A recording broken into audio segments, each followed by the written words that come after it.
Everyone has an identity. Or do they? Is your identity really your own? An identity is essential for everyone to develop and has recently come more and more in the spotlight with identity politics. But with all these developments, one question arises. What is identity? An identity is something which we each hold very dear to ourselves. If someone insults your hair or your video game preferences or maybe some of your interests, you will probably get very angry at them. Why is that? What do all of these things have in common? That you care about them so much that they become essentially integrated into something which you call truly you. So, when someone insults something of you, you feel attacked. But what does it mean to be truly you even? The thing that I've always wondered about is what it means to be truly a person. The question arose to me when some people told me that they felt like they have lost themselves. Because what have we truly lost? It seems to me that people feel like they lose themselves when what they do or what they think is not really in line with the things they consciously value. But I developed over time. I don't feel and think the same way that I did as a kid. How I am now is radically different from how I was in my childhood. So which one was truly me? The one almost completely uncorrupted by external influences, or me now, heavily influenced by outside influences? I would argue both. We integrate different things through the years. We develop hobbies or things that interest us. For example, I like reading or making videos. That became part of me. We change over time and so does our identity. So we have changing parts, but we also do have non-changing parts, right? Sexual preferences, personality stays relatively the same over adulthood and other things. The thing that struck me was that identity seems to be relative to others. For example, on the internet I feel Dutch because I know many people aren't. You identify with the things that distinguish you from other things. For example, I don't know whether you're a male or a female, but imagine yourself in a room filled with people of the other gender. It becomes a lot more clear and apparent to you that you're from your own gender. So even static identity things like gender, ignoring transgender people because that would make the argument way harder than it needs to be. So even static things can be more or less fluid depending on the context. At least when recognizing what things are part of your identity. This has been proven that people would mention their own gender more when they were in a room filled with people of the other sex instead of in a room filled with their own sex. We can see this too when I ask you who you are. You'll tell me your name, something which identifies you and sets you apart from the rest. But then I ask you, who are you really? Then you answer, I'm an accountant, I'm a brother, I'm a son, I'm a student. Notice how all of these require other people to function. We need people to not be accountants in order for us to recognize you as an accountant. And we need to recognize people as not a brother in order to recognize you as a brother.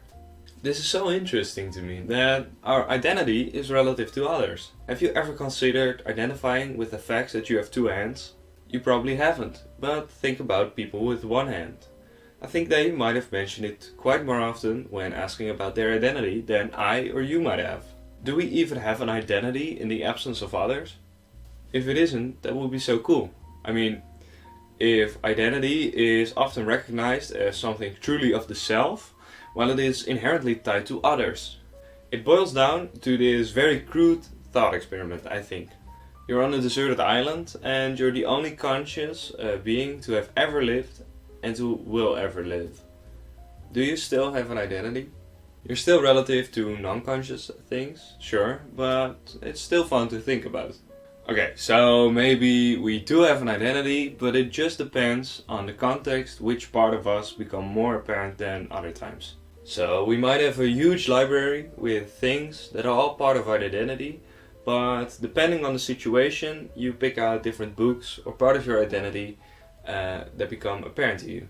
This could be the case, but this library would be ever-changing. So what are you then?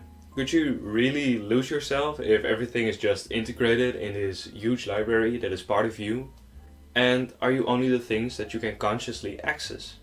Do we count unconscious processes like bias as part of ourselves? We may have prejudice or subconscious preferences for things. You would identify a racist as a racist, right?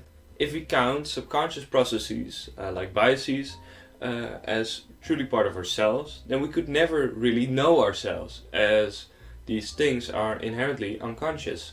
Before, it seemed that identity was tied closely to consciousness, but when including unconscious processes like bias as part of an identity, and also things that are not apparent in a situation as part of you, it seems to sway away from this ties to consciousness. Maybe identity is just the collection of all the categories that we as humans belong to. Family members, humans, relationship to others, jobs. We identify with different categories, but these number near infinite. It feels like I don't have a near infinite identity, rather I strongly identify with different things of me. So maybe I just put more weight on some categories than others. Or are we what we do? If you keep kicking children and you still don't identify as an abuser, maybe you're just wrong. To me, it seems that stealing makes you a thief.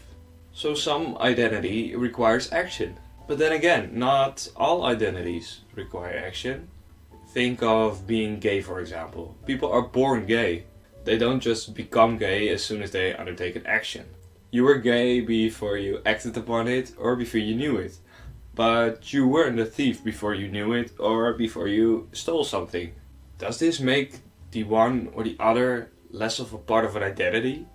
Being gay surely seems like part of an identity, and it is also in line with the ideas that we had about identity previously. So maybe being a thief is less of an identity, but we surely identify convicts and treat them differently based on how we have identified them, by for example taking away their voting rights. So it's enough identity that we treat them differently. Anyways, this video is not meant to answer what is an identity. I don't know. These are just some perspectives I came up with during a walk when thinking about this video. I hope I got you to think about something, because that's the purpose of this video obviously, or maybe consider another view. Thanks for your attention and have a good day.